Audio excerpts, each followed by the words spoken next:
ಓಂ ಆಂಜನೇಯಾಯ ನಮಃ. ಹೊಸ ವರ್ಷದ ಶುಭಾಶಯಗಳು. ಈಗ ಕುಂಭರಾಶಿಯ ಬಗ್ಗೆ ನೋಡೋಣ. ತತ್ಪುರುಷಾಯ ವಿದ್ಮಹೆ ಮಹಾದೇವಾಯ ಧೀಮಹಿ ತನ್ನೋ ರುದ್ರ ಪ್ರಚೋದಯಾತ್.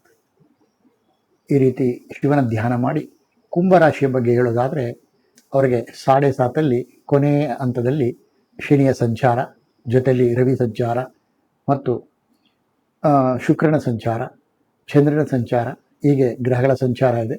ಕುಂಭರಾಶಿಯಲ್ಲೇ ರಾಹು ಕುಜ, ವಿಪರೀತವಾದ ಮಾನಸಿಕ ಹಿಂಸೆ, ಕೌಟುಂಬಿಕ ಹಿಂಸೆ ಮತ್ತು ಅವರು ಎಲ್ಲ ಕ್ಷೇತ್ರದಲ್ಲೂ ಹೆಸರು ಕೆಡಿಸ್ಕೊಳ್ಳೋದಕ್ಕೆ, ತಮ್ಮ ಸುಖ ಶಾಂತಿ ನೆಮ್ಮದಿ ಸಮಾಧಾನವನ್ನು ಕೆಡಿಸ್ಕೊಳ್ಳೋಕ್ಕೆ ಎಷ್ಟು ಆಗುತ್ತೋ ಅಷ್ಟು ಕೆಡಿಸ್ಕೊಳ್ಳೋಕ್ಕೆ ಇದೊಂದು ದಾರಿದೀಪ ಆಗಿದೆ. ಏಕೆಂದರೆ ತಮ್ಮ ಕರ್ಮಾನುಸಾರ ಅವರು ಶುಭ ಫಲಗಳನ್ನು ಪಡ್ಕೊಂಬಂದಿದ್ರೆ ಶುಭ ಫಲಗಳು ಸಿಗುತ್ತೆ, ಇಲ್ಲ ಕೆಟ್ಟ ಫಲಗಳನ್ನೇ ಪಡ್ಕೊಂಬಂದಿದ್ರೆ ಕೆಟ್ಟ ಫಲಗಳೇ ಖಂಡಿತ ಸಿಗುತ್ತೆ ಅಂತ. ಏಕೆಂದರೆ ಶನಿ ತನ್ನ ಸಂಚಾರದಲ್ಲಿ ಯಾರಿಗೂ ಕಷ್ಟ ಕೊಡಲ್ಲ. ಶನಿಯಂತ ಶುಭ ಗ್ರಹ ಮತ್ತೊಂದಿಲ್ಲ. ಶನಿ ಕೇವಲ ಜ್ಞಾನವನ್ನು ಕೊಡ್ತಾನೆ. ನಾವು ಮಾಡತಕ್ಕಂಥ ಕೆಲಸ, ಮಾಡಿರ್ತಕ್ಕಂಥ ಕೆಲಸ, ಮಾಡಬೇಕಾದಂಥ ಕೆಲಸ, ಭೂತ ಭವಿಷ್ಯತ್ ವರ್ತಮಾನದ ಸ್ಥಿತಿಗತಿಯನ್ನು ತಿಳಿಸ್ತಕ್ಕಂಥ ಗ್ರಹ ಶನಿ ಮಹಾತ್ಮ. ಅದರಿಂದ ಶನಿ ದೋಷಕಾರಿ ಅಲ್ಲ. ಜೊತೆಯಲ್ಲಿ ಕುಂಭರಾಶಿಯ ಆಧಿಪತ್ಯ ಅಯ್ಯಪ್ಪನಿಗೆ ಆಗಿರೋದ್ರಿಂದ ಕುಂಭರಾಶಿಗೆ ಈಗ 2ನೇ ಮನೆಯಲ್ಲಿ ಸಂಚಾರ ಮಾಡ್ತಿರ್ತಕ್ಕಂಥ ಶನಿ ಶುಭ ಫಲವನ್ನೇ ಕೊಡಬೇಕು, ಆದರೆ ಅವರ ಕರ್ಮವನ್ನು ಅನುಸರಿಸಿ ಅವರು ಫಲಗಳನ್ನು ಕೊಡ್ತಾ ಹೋಗ್ತಾರೆ. ಹೀಗಿದೆ. ಆದರೆ ಗುರು ಪಂಚಮ ಸ್ಥಾನದಲ್ಲಿ ಕೂತು ಗುರು ದೃಷ್ಟಿ ಇದೆ. ಗುರು ದೃಷ್ಟಿ ಇರೋದ್ರಿಂದ ಬೃಹಸ್ಪತಿ ಸಾಮಾನ್ಯವಾಗಿ ಎಲ್ಲ ದೋಷಗಳನ್ನು ನಿವಾರಣೆ ಮಾಡ್ತಾರೆ ಅಂತ ಹೇಳುತ್ತೆ.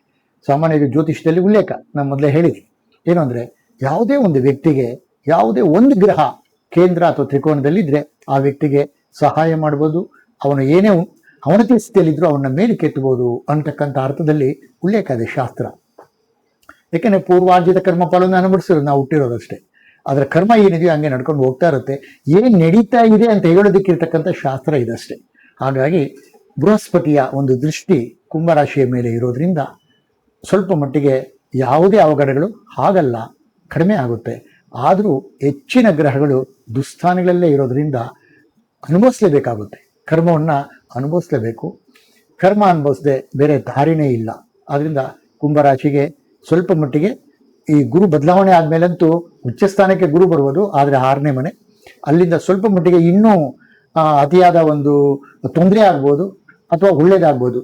ಮತ್ತು ದಶಾಭುಕ್ತಿಗಳು, ಅವರ ಏನು ಜನ್ಮ ಜಾತಕದಲ್ಲಿ ದಶಾಭುಕ್ತಿ ಇದೆ ಅಲ್ಲಿ ದಶಾನಾಥ ಚೆನ್ನಾಗಿಲ್ಲ ಮತ್ತು ಲಗ್ನಾಧಿಪತಿ ಚೆನ್ನಾಗಿಲ್ಲ ಮತ್ತು ಭುಕ್ತಿನಾಥನೂ ಚೆನ್ನಾಗಿಲ್ಲ ಅಂದಾಗ ನಿಜವಾಗ್ಲೂ ಅವರು ಹಿಂಸೆಗೆ ಒಳಗಾಗ್ತಾರೆ.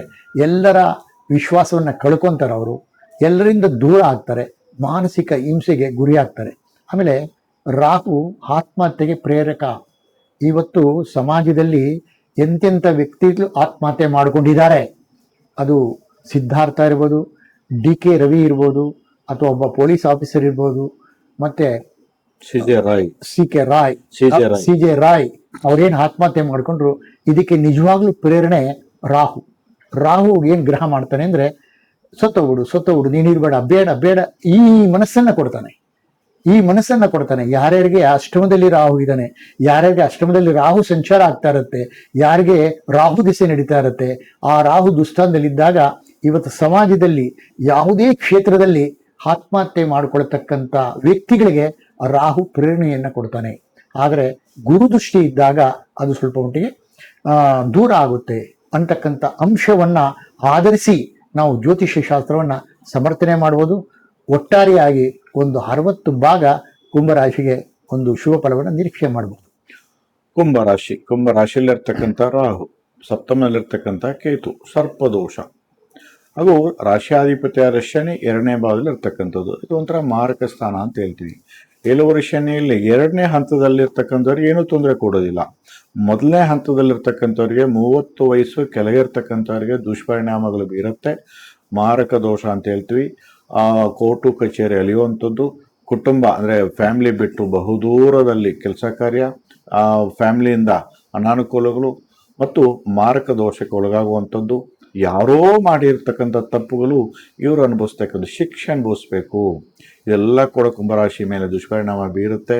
ಮತ್ತು ಗುರು ಬಲದಿಂದ ಕೆಲವೊಬ್ಬರಿಗೆ ಅದು ಪರಿವರ್ತನೆ ಆಗಿರುತ್ತೆ, ಕೆಲವೊಬ್ಬರಿಗೆ ದಶಾಭುಕ್ತಿ ಅನಾನುಕೂಲವಾಗಿದ್ದಿದ್ರೆ ಇದೆಲ್ಲ ಕೂಡ ನಡೆಯುವಂಥದ್ದಾಗಿರುತ್ತೆ.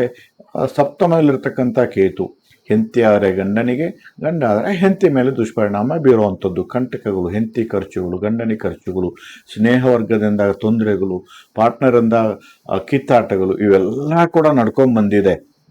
ಇನ್ನೂ ಕೂಡ ನಡೆಯುತ್ತೆ. ನವಂಬರ್ ತನಕ ರಾಹುಕೇತು ಬದಲಾವಣೆ ಆಗೋ ತನಕ ಕುಂಭರಾಶಿಯವರಿಗೆ ನರಕ ಯಾತನೆ ಪಡಬೇಕಾಗತ್ತೆ.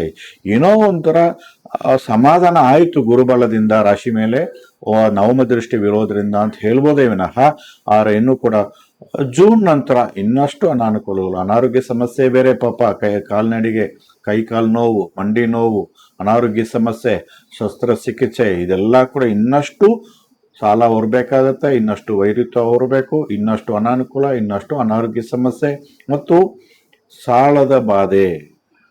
ನೋಡಿ, ಸಾಲ ಅಂತಕ್ಕಂಥದ್ದು ಅವ್ರಿಗೆ ಏನು ಬೇಕಾದರೂ ಕಾಯಿಲೆ ಬರ್ಬೋದು, ರೋಗ ಬರ್ಬೋದು. ಆದರೆ ಸಾಲ ಅಂತಕ್ಕಂಥ ಒಂದು ರೋಗ ಮಾತ್ರ ಬಂದರೆ ಖಂಡಿತವಾಗ್ಲೂ ಕೂಡ ಅದು ಸಹಿಸಲಾರದು. ಸೊ ಅಂತಹ ಸಾಲ, ಯಾಕಂದರೆ ಉಚ್ಚ ಸ್ಥಾನಕ್ಕೆ ಹೋಗ್ತಾನೆ ಗುರುಗ್ರಹ, ಧನಕಾರಕ, ಧನಾಧಿಪತಿಯಾದ ಗುರುಗ್ರಹ 6ನೇ ಭಾವಕ್ಕೆ ಹೋದಾಗ ಇದೆಲ್ಲ ಕೂಡ ನಾಳೆ ಜೂನ್ ನಂತರ ನಡೆಯುವಂಥದ್ದಾಗಿರುತ್ತೆ. ಸೊ ಹಾಗಾಗಿ ಒಟ್ಟಾರೆಯಾಗಿ ರಾಹುಕೇತು ಶಾಂತಿ, ಶನಿ ಶಾಂತಿ, ಗುರು ಶಾಂತಿ, ಇದು ಕಟ್ಟಿಟ್ಟ ಬುದ್ಧಿ ಈ ಕುಂಭರಾಶಿಯಲ್ಲಿ ಹುಟ್ಟಿರ್ತಕ್ಕಂಥವರಿಗೆ. ಹಾಗಾಗಿ ಕುಂಭರಾಗು ಯೋಗರಾಗು ರಾಜಯೋಗನ ಕೊಡ್ತಕ್ಕಂಥ ರಾಹು ಅಂತ ಏನು ಶಾಸ್ತ್ರ ಹೇಳುತ್ತೆ, ಗುರು ಬಲ ಇಲ್ವಲ್ಲ, ಶನಿ ಬಲ ಇಲ್ವಲ್ಲ. ಸೊ ಹಾಗಾಗಿ ಅನುಭವಿಸ್ಲೇಬೇಕು ಕರ್ಮಾನುಸಾರವಾಗಿ. ಸ್ವಲ್ಪ ಬಾಯಿಗೆ ಬೀಗ ಹಾಕೋಬೇಕಾಗತ್ತೆ. 2ನೇ ಭಾಗದಲ್ಲಿರ್ತಕ್ಕಂಥ ಶನಿ ವಾಗ್ದೋಷ. ನೀವೇನಾದರೂ ಹೊರಗಡೆ ಹೋದ ಅಂತ ಸಂದರ್ಭದಲ್ಲಿ ಏನಾದರೂ ಹೋಗ್ಬೇಡ್ರಪ್ಪ, ಅದು ನಡೆಯುತ್ತೆ ಇದು ನಡೆಯುತ್ತೆ ಅಂತಂದ್ರೆ ಅದು ಹಾಗೆ ನಡೆದು ಹೋಗುತ್ತೆ. ವಾಗ್ದೋಷ ನಿಮ್ಮ ಮೇಲೆ ದುಷ್ಪರಿಣಾಮ ಬೀರುತ್ತೆ. ಯಾಕಂದರೆ 2ರಲ್ಲಿ ರಾಹು ಇದ್ರೆ, 2ರಲ್ಲಿ ಶನಿ ಇದ್ರೆ ನುಡಿದಂತೆ ನಡೆಯುವಂಥದ್ದು.